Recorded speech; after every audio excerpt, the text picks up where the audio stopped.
Buenos días, hermanos y hermanas. El día de hoy vamos a hacer nuestra reflexión sobre un particular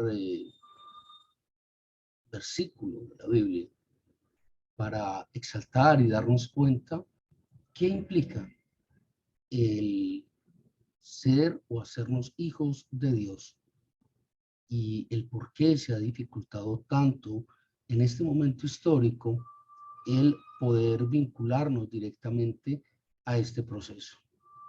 Bienvenidos, nos ponemos en la presencia de Dios para que el Señor guíe nuestros pensamientos, para que el Señor ministre en nuestros pensamientos, para que el Señor nos guarde, nos oriente, para que su Santo Espíritu sea quien guíe nuestras palabras, nuestros pensamientos, nuestros planteamientos. Señor, te rogamos, aguza, Señor, y aviva nuestros sentidos espirituales. Guíanos y oriéntanos, Padre, te lo ruego, en el nombre poderoso de Jesucristo, que es nuestro hermano mayor. Amén. Procedamos entonces, mis queridos, a revisar un poco lo que dice el texto de Romanos, la epístola de Pablo a los Romanos, en su capítulo 12, en el versículo número 1, y allí es donde nos vamos a concentrar y allí es donde nos vamos a mover a lo largo de esta disertación del día de hoy. Dicen en la versión Reina Valera, revisión 1960, Romanos 12, 1. Así que, hermanos, os ruego por las misericordias de Dios, que presentéis vuestros cuerpos en sacrificio vivo, santo, agradable a Dios, que es vuestro culto racional. No os conforméis a este siglo, sino transformaos por medio de la renovación de vuestro entendimiento, para que comprobéis cuál sea la buena voluntad de Dios, agradable y perfecta.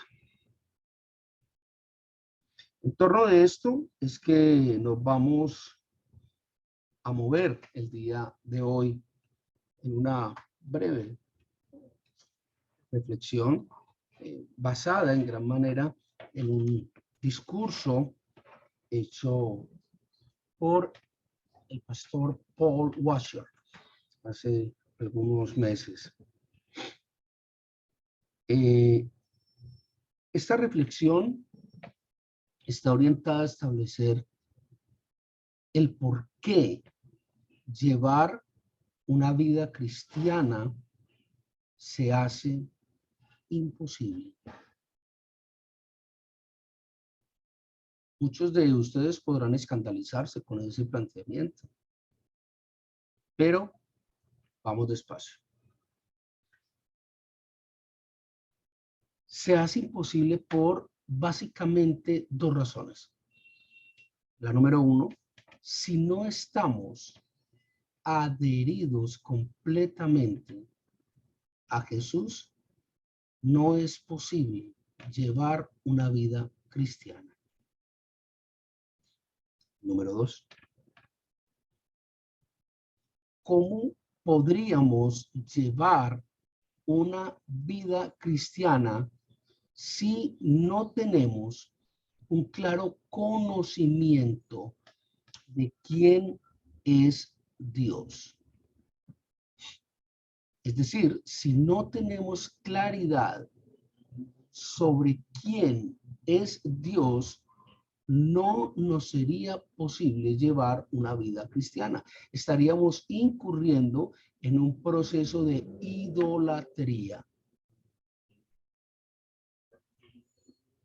Y estaríamos cometiendo una tremenda idolatría precisamente porque, como dice la Escritura, estaríamos adorando lo que no conocemos.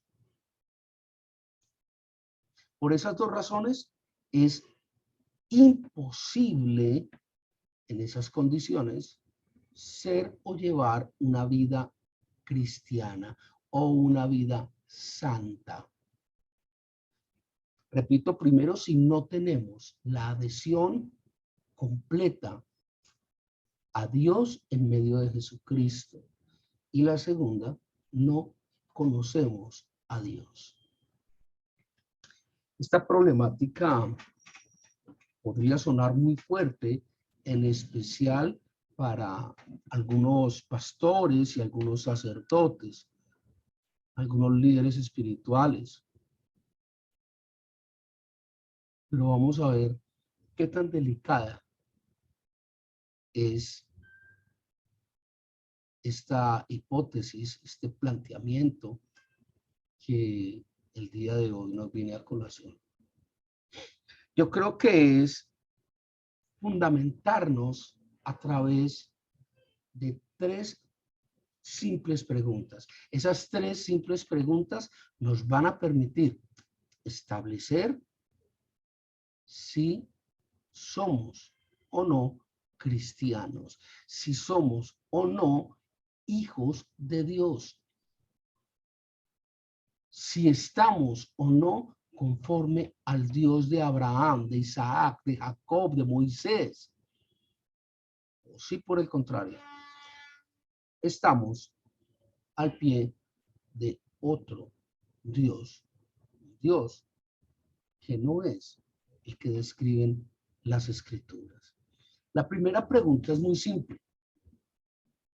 La primera pregunta es tener claro, total y absoluta certeza, tener total y pleno conocimiento de quién es Dios. Saber a ciencia cierta quién es Dios. La segunda pregunta es tener total claridad, total certeza de qué fue lo que Dios hizo en el Evangelio a través de Jesucristo. ¿Tenemos claridad de eso? Y la tercera pregunta, igualmente simple, pero indefectiblemente totalmente compleja y difícil, es saber quién soy yo. Estamos hablando desde ese marco teológico, desde ese marco de Dios, desde ese marco de la palabra de Dios. No podemos resolver estas preguntas de la manera torpe, de la manera tonta, de la manera simplista que nos han enseñado a responderlas. ¿Quién es Dios? No, Dios es todo, Dios es el creador, es todopoderoso. No, no. Conocer a Dios es conocer los atributos de Dios, es conocer el pensamiento, la personalidad, la forma en que Dios es Dios. Y no estoy hablando de una forma geométrica, por favor, ni material. Es conocer cuál es el carácter de Dios. Es conocer a Dios. Ni tampoco la respuesta simplista, más torpe todavía, de quién soy yo. Ah, yo soy la máxima creación de Dios y de la naturaleza. Yo soy hijo de Dios y por eso me merezco todo. Lea las promesas. Ahí están en la Biblia. Lea las promesas. Me lo merezco todo.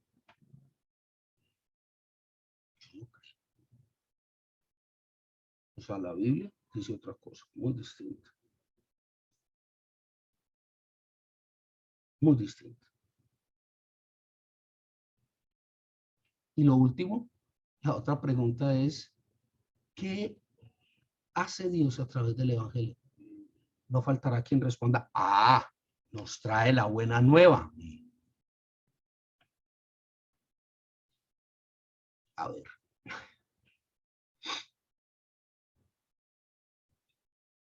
De ahí la importancia de, me perdonan la expresión, como tantas veces les he dicho, de comer Biblia. No de saborear, no es de meterle el dedo, ay, Biblia. No, es de comer, porque si comemos Biblia, digerimos Biblia y extraemos lo mejor de la Biblia. Muchas veces les he dicho, no lean la Biblia. No lean la Biblia. ¡Ah! Blasfemia. No. La Biblia no se lee. La Biblia se estudia. Y por eso la palabra de Dios nos dice, escudriñad las escrituras. Por eso la palabra de Dios nos dice, vosotros adoráis lo que no conocéis. Por eso la palabra de Dios nos dice que su pueblo pereció por desconocimiento. Entonces, ¿qué es lo que, dónde encontramos estas respuestas a estas tres simples preguntas?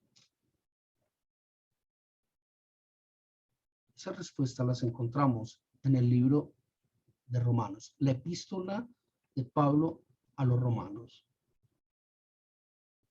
Es algo fuerte. Romanos es un texto supremamente denso y pesado. ¿Por qué? Ya lo vamos a ver.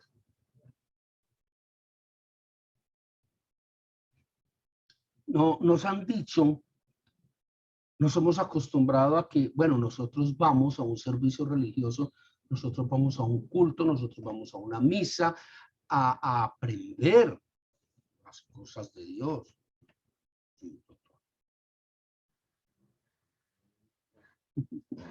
No, usted no va a una iglesia, a una congregación, a una misa, a un acto de religiosidad, a un culto, a una congregación, a aprender.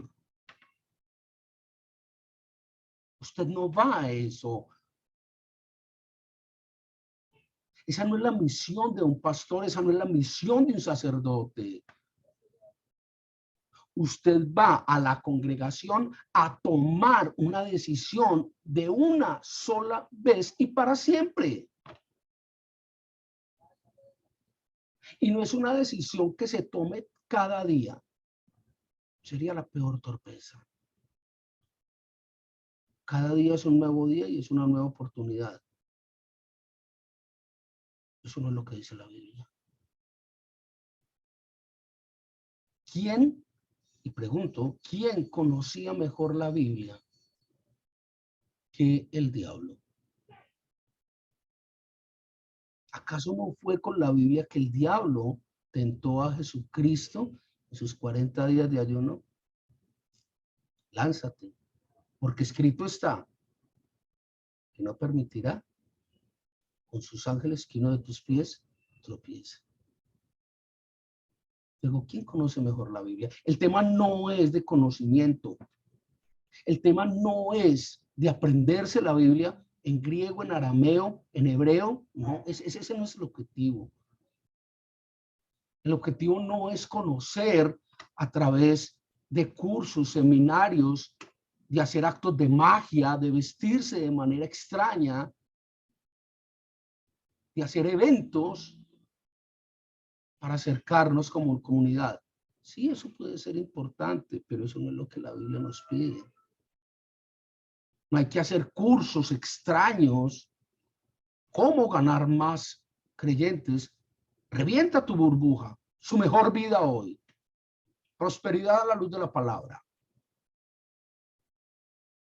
Aprenda cómo reprender demonios y cómo traer la fortuna a usted a través de la Biblia. Eso no es lo que quiere Dios. Eso no es lo que está escrito. Yo creo que podemos tener ese conocimiento de manera un poco más simple. ¿Cómo? Comiendo Biblia. Y la Biblia se estudia en oración. Usted no puede pretender leer la Biblia como si estuviera leyendo un libro de Hemingway o como si estuviera leyendo un libro de Víctor Hugo o de Gabriel García Márquez, ¿no? Es que eso no es un libro de literatura, eso es un libro de vida.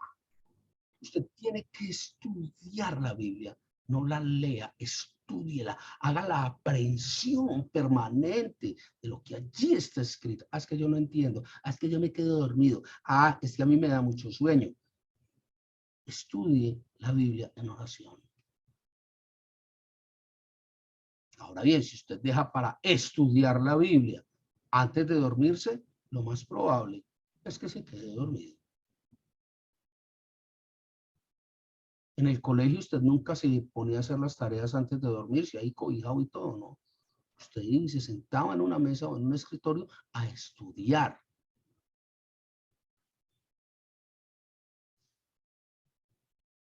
Luego, si usted adquiere esa disciplina de estudiar la palabra de Dios, el conocimiento lo va a tener y puede aprender hebreo, arameo, griego, copto, todo lo que usted quiera lo puede aprender. Hay cursos de eso. Y compra la Biblia en inglés y en alemán y en todo y compara y tiene la ayuda y el comentario. Claro que se puede. El problema no es de conocimiento. El problema es de cómo hago, cómo procedo para hacer la aprehensión de lo que allí está escrito. Lo que Pablo nos dice en Romanos es que Dios no quiere nuestro espíritu.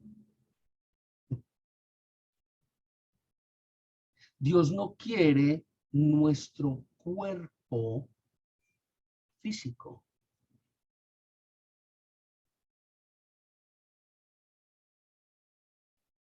Dios nos quiere todo. Todo.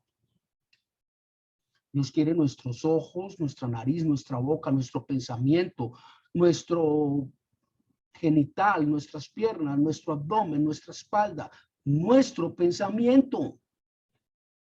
¿Cómo está formado el ser humano? Cuerpo, espíritu y alma. Dios quiere todo. Todo.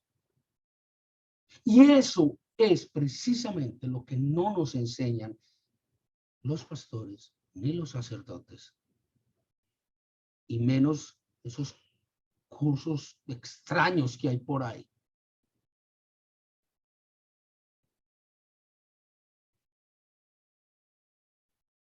Vuelvo y repito, su mejor vida hoy, las finanzas a la luz de Cristo, finanzas Chrome, revienta tu burbuja.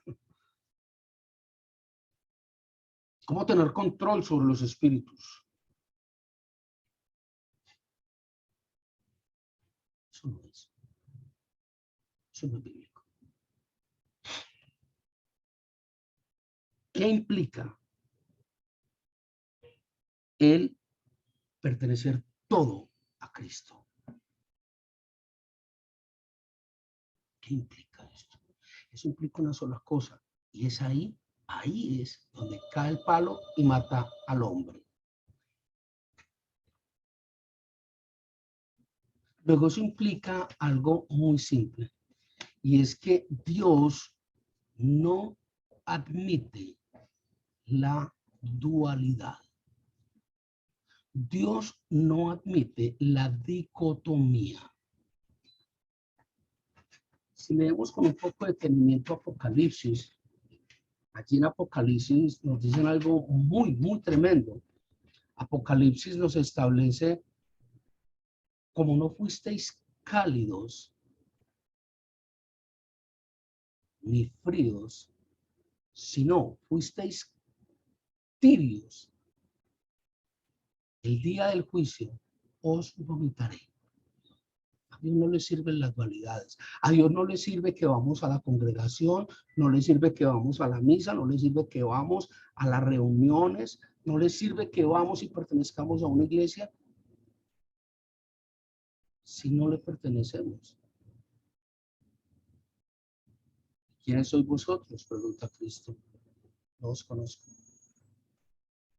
En tu nombre echamos demonios, en tu nombre predicamos, en tu nombre bla, bla, bla, bla, bla. No los conozco. ¿Cómo es posible que nosotros digamos pertenecer a Cristo o pertenecer a Dios y hacemos y realizamos negocios deshonestos? ¿Cómo es posible que nosotros digamos pertenecer a Dios y aparte de nuestra esposa tengamos amante? ¿Cómo es posible que nosotros digamos pertenecer a Dios y estemos anclados a la pornografía, al juego? ¿Cómo es posible?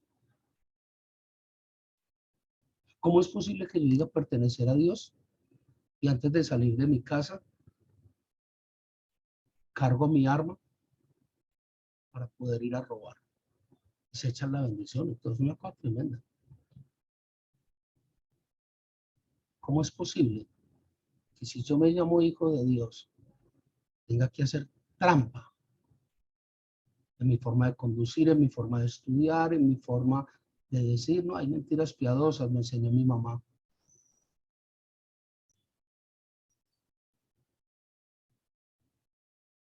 Lamentablemente cuando lleguemos a nuestro juicio, lo que Dios nos va a decir es, pues, ¿quién somos? No te conozco. Qué tremendo. Cuando Dios demanda, exige nuestro corazón, no es que demande donde están las emociones, porque entonces va a ser una relación emocional. Dios no quiere nuestras emociones. Dios quiere, como les decía, el cuerpo, la mente, el espíritu. Dios quiere todo, todo. A Dios no le sirven partes, a Dios no le sirven sobrados. Está escrito. ¿Cómo conocer si pertenecemos o no a Cristo? ¿Qué dice la palabra? Por sus frutos los conoceréis. De la abundancia del corazón, la boca. ¿Qué es lo que sale de tu boca? ¿Qué es lo que haces? Hay un planteamiento en la Biblia implícito bastante fuerte, y ese planteamiento es de que las obras no salvan a nadie. Las obras no salvan a nadie, pero las obras nos condenan.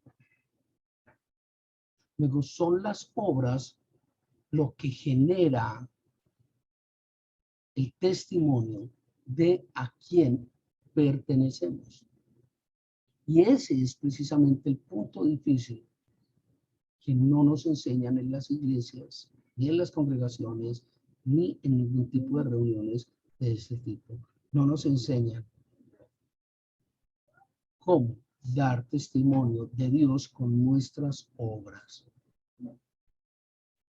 En todas partes nos dicen hay que ser buenos, hay que estudiar, hay que conocer, hay que amar, hay que hacer un montón de cosas, pero en ninguna parte nos dicen cómo. En ninguna parte nos establecen eso. En ninguna parte nos dicen de qué manera implementar lo que hemos dicho, lo que hemos aprendido, lo que conocemos o lo que sabemos en nuestra cotidianidad para poder llegar a ese punto del conocimiento de quién es Dios, quién soy yo y qué hizo Dios a través de su evangelio. Ahora bien, cuando Dios demanda todo de nosotros, todo, ocurren varios puntos, ocurren un montón de cosas. Y es que surgen unas nuevas preguntas.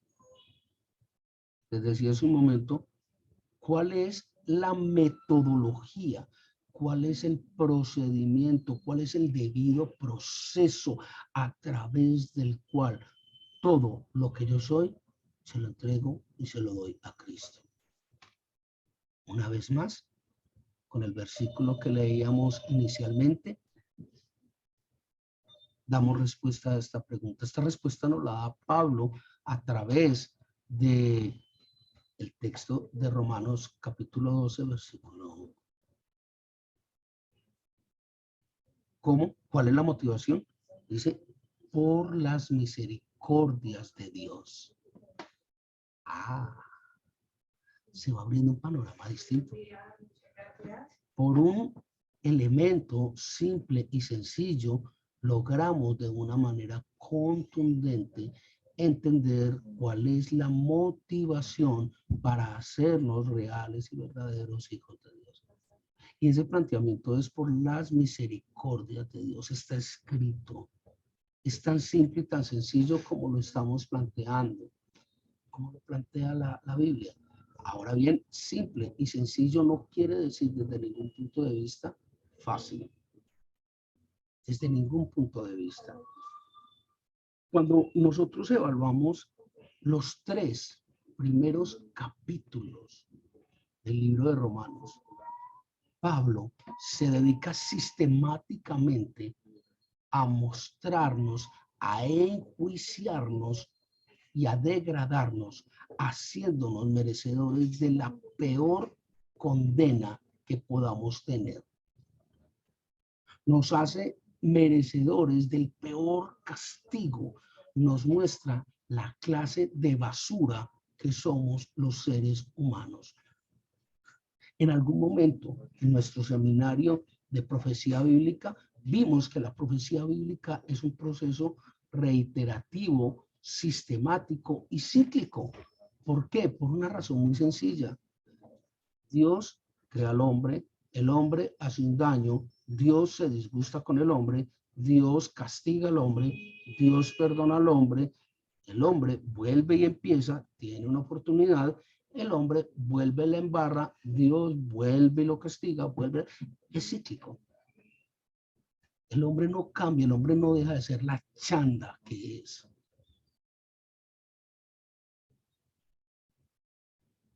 Luego Pablo en los 3 primeros capítulos de la epístola a los romanos se dedica a eso. A eso. Se dedica a enjuiciarlos, a mostrarlos quién soy yo. Allí está la respuesta. Entonces ese cuentecito de yo me lo merezco a otro perro con ese hueso.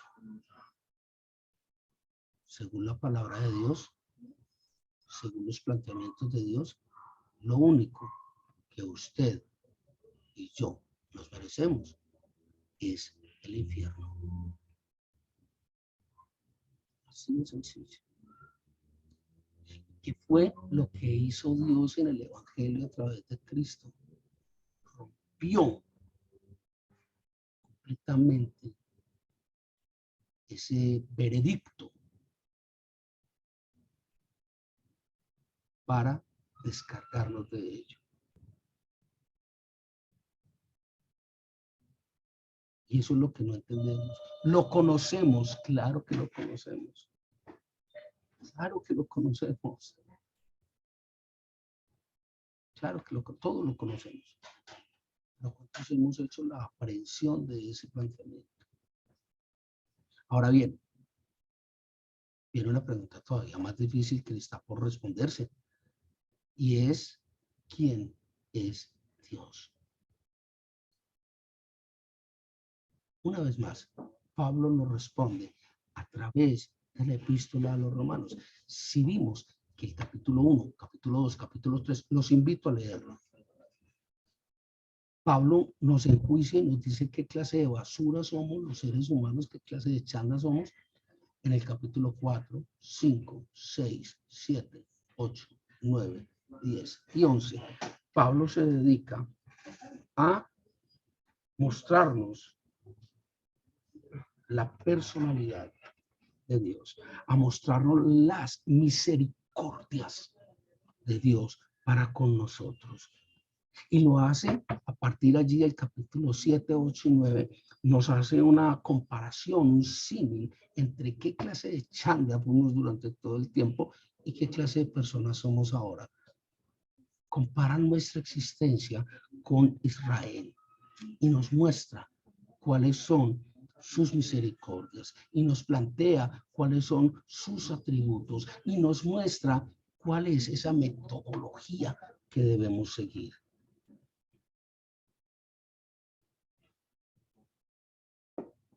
No es una crítica particular contra nadie, pero ¿qué es lo que necesitamos en nuestras congregaciones? ¿Qué es lo que necesitamos en nuestras iglesias? Un payaso al frente, un tipo vestido de astronauta, de militar, al frente, diciendo tonterías. ¿Qué es lo que necesitamos?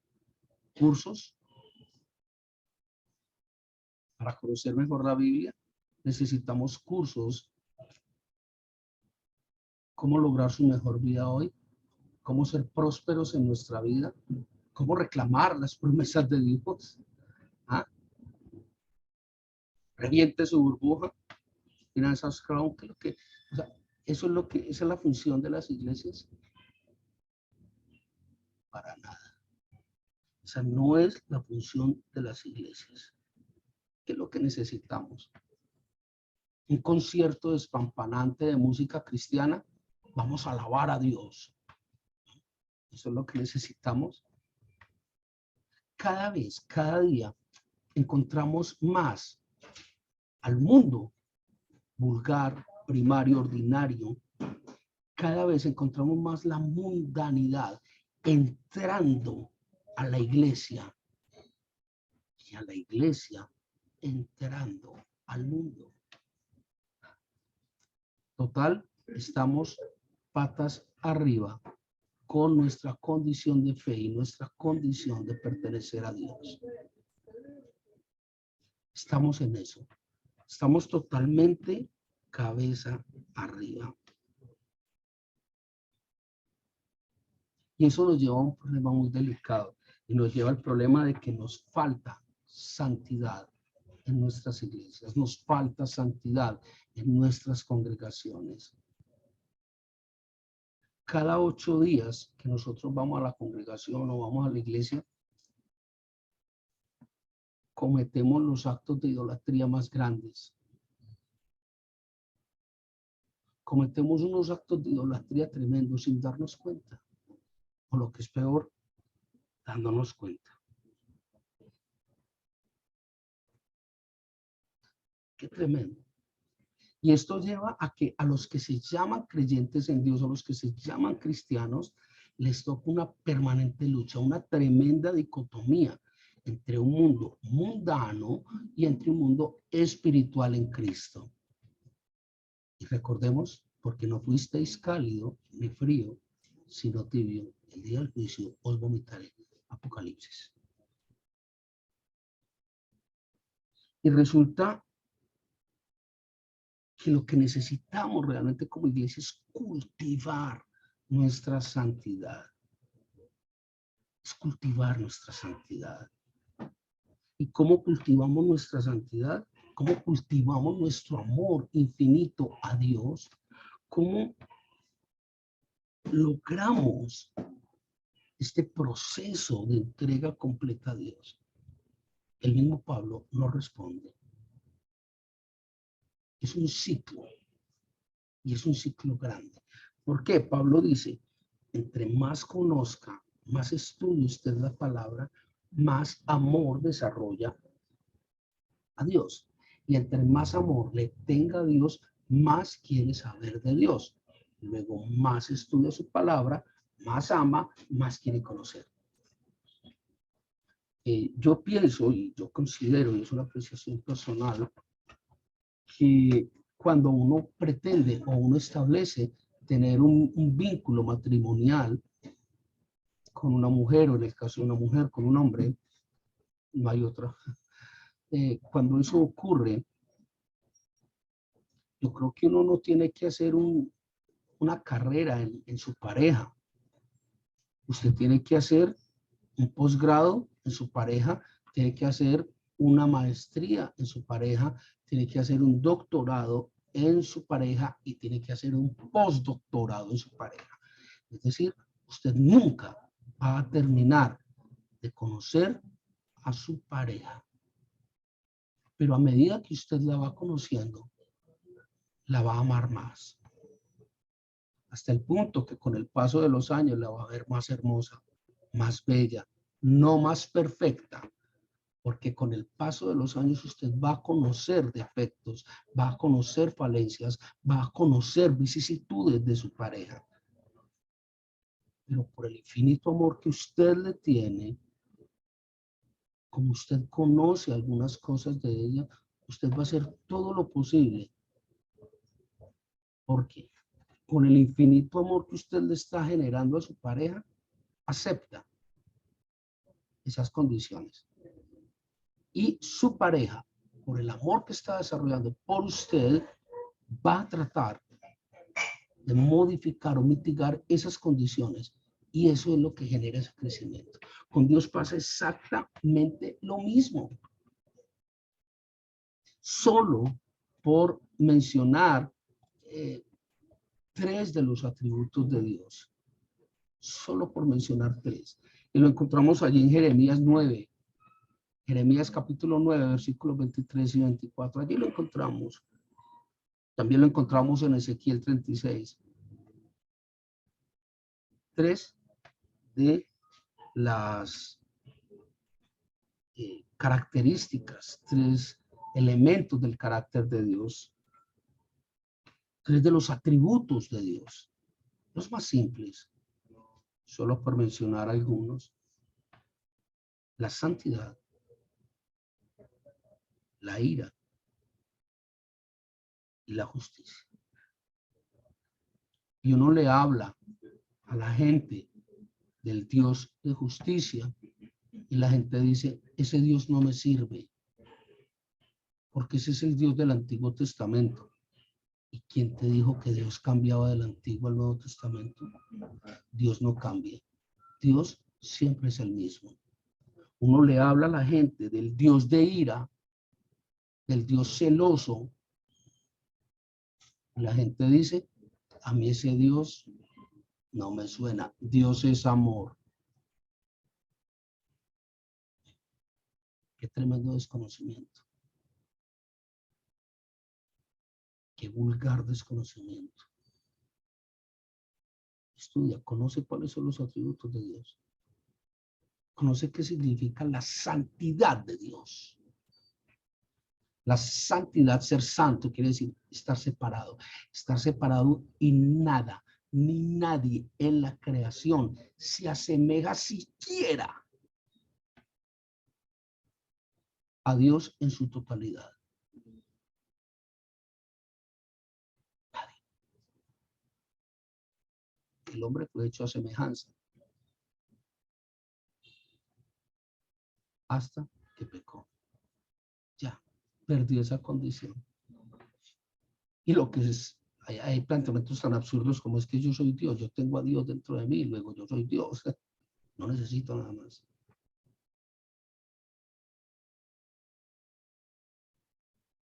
Pareciera que hubiéramos creado un Dios personal, como si hubiéramos personalizado a Dios. Yo tengo un Dios a mi medida, yo tengo un Dios de bolsillo, yo tengo un Dios que a mí sí me gusta. Y el Dios mío no tiene ira, no es justiciero y no es celoso. Mi Dios es puro amor. Permítame decir que su Dios no es el Dios de Abraham, de Isaac, de Jacob, de Moisés. Su Dios no es el Dios de la Biblia. Usted tiene otro Dios que no es el Dios de la Biblia. Usted no conoce a Dios. Usted no sabe quién es Dios. Tenga cuidado. Tenga cuidado. Usted dónde se está moviendo. Usted no puede personalizar a Dios. No puede hacer como la canción de Depeche Mode, Personal Jesus. No. Dios es uno y no cambia. Y es el mismo ayer, hoy y siempre. Luego, si su Dios es solo amor, tenga cuidado. Usted no está amando, ni está adorando, ni está alabando al Dios de la Biblia. Está amando, está alabando y está adorando a otro Dios. Si usted cree que tiene que ayunar para hacer un viaje al exterior, o tiene que ayunar por un carro, o tiene que ayunar por una bendición económica, le cuento que usted está, perdóneme, y ando fuera del texto. Ese no es Dios. Conozca quién es Dios para que sepa con quién está tratando. La única manera de conocer los atributos de Dios es estudiando la palabra de Dios en oración. No se confunda. Usted puede adorar al Dios que quiera. Hay libertad de culto. Pero si usted dice adorar al Dios de la Biblia, conozca a quién está adorando. Conozca con quién se está involucrando. La ignorancia de la ley de Dios no exime de su condena. Lea los 3 primeros capítulos del texto de Romanos para que usted sepa la clase de chantoso que es uno frente a las cosas de Dios. Conozca qué fue lo que Dios hizo con usted y con la creación a través del Evangelio. Por último, aprenda a conocer quién es Dios para que usted se pueda relacionar con él.